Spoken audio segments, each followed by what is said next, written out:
Hello mga chinggu, meron akong nabiling alkansya sa Mr. DIY. So yan yung kanyang design. Ang ganda ng kanyang design. Tapos nakalagay dito, may dream car. So nalaglagan ko na siya ng tigpi piso. And yan, nagkakalaga lang to ng 125 pesos.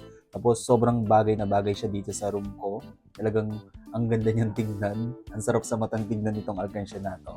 And yun nga, hulugan ko lang siya ng mga barya-barya. And then 50 pesos na buo. Sana mapuno natin.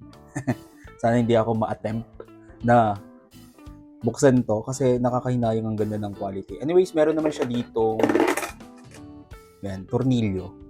Pwede siyang tanggalin para hindi siya yung ibang alkansya, di ba? Sinisira talaga. Ito, pwede mo siyang gamitin ng screwdriver para mabuksan at magamit pa siya ulit.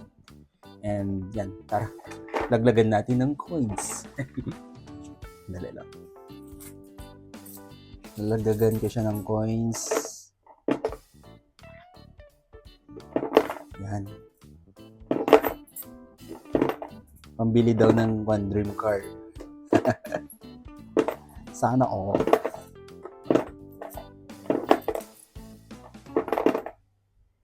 Ganda, no? Tapos, mga 50 pesos na papel yung ilalaglag ko dito. Ganun lang. Wala nang iba. So, fold natin ng bagya. As yan, hulog na natin.